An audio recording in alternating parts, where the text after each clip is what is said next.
untuk kita semua. Perkenalkan, nama saya Maria Aprileun dengan NPM 33210047.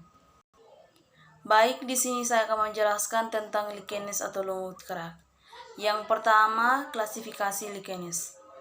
Klasifikasi pada lumut kerak ada beberapa hal, yakni habitat, jenis jamur atau tempat berlangsungnya simbiosis, struktur talus, dan distribusi komponen alga di talus. Yang pertama, klasifikasi berdasarkan habitat. Yang pertama ialah Sachycolus, yang mana pada jenis ini hidupnya di daerah bebatuan, misalnya seperti Peltigera. Yang kedua ialah Corticolus, di mana pada jenis ini hidupnya terdapat pada bagian kulit kayu, misalnya Parmelia. Yang ketiga ialah Terricolus, pada jenis ini hidupnya berlangsung di tanah, misalnya Cladenia floekeana. Yang keempat ialah Lignicolus, di mana pada jenis ini hidupnya berlangsung di kayu, misalnya seperti Kiphelum. Yang kedua, klasifikasi berdasarkan jenis jamur. Yang pertama ialah Ascolichen, yakni jenis lumut yang saling bersimbiosis oleh jamur Ascomycota. Yang kedua ialah Gymnocarpae, yakni merupakan badan buah yang membentuk apokhelium, misalnya Usena. Yang ketiga ialah Pyrenocarpae, yakni merupakan suatu badan buah yang berbentuk Prithecium, misalnya Verrucaria. Yang keempat ialah Basidiolichen, yang pada jenis ini saling bersimbiosis dengan jamur Basidiomycota, misalnya seperti Dicoleonema. Yang ketiga, klasifikasi berdasarkan struktur talus. Yang pertama ialah Leproselichen, yakni merupakan jenis talus yang berbentuk suatu fisik kecil yang melekat pada bagian permukaan substrat, misalnya seperti Leprania.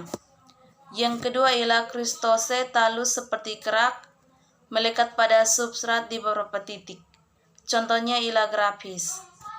Yang ketiga ialah Foliaceae, yakni merupakan salah satu jenis talus yang membentuk seperti daun datar dan juga mempunyai lekukan yang biasanya menempel pada substrat pada satu atau bahkan di banyak titik.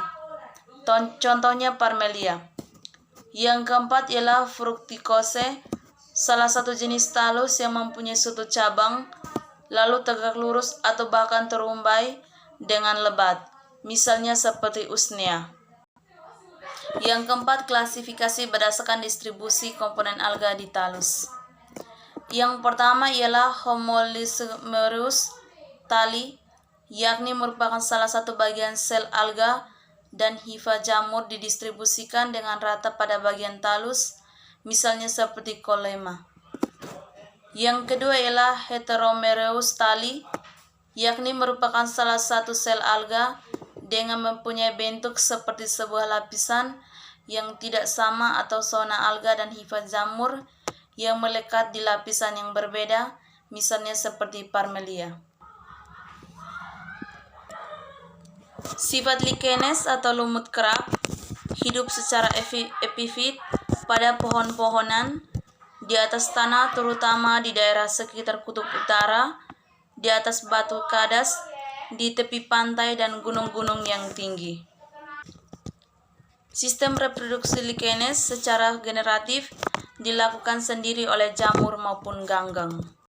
Yang berikut habitat lichenes hidup di pepohonan, bebatuan, tanah atau permukaan lainnya. Yang berikut peranan lichenes dalam kehidupan sehari-hari. Lumut kerak memiliki peran penting, yakni yang pertama, membantu siklus nitrogen. Lumut kerak yang mengandung ganggang Cyanophyta atau Cyanobacterium yang tumbuh tersebar di hutan tropis. Mereka bertahan hidup dengan intensitas cahaya yang rendah dan dapat menggunakan nitrogen bebas menjadi nitrogen organik atau asam amino dan protein. Lumut kerak Cyanobacterium berperan dalam daur nitrogen untuk persediaan pupuk alami. Yang kedua, sebagai indikator lingkungan. Lumut kerak dapat hidup pada lingkungan ekstrim. Lumut kerak juga sangat peka terhadap polusi. Oleh sebab itu, lumut kerak berpegang sebagai indikator pencemaran udara, darat, hujan asam, logam berat, kebocoran radioaktif, dan radiasi sinar ultraviolet. Yang ketiga, peran lain dari lumut kerak. Peran lain dari lumut kerak adalah jenis Listenia dasyphoga dan Usnea misceminensis dijadikan obat karena mengandung anti kanker.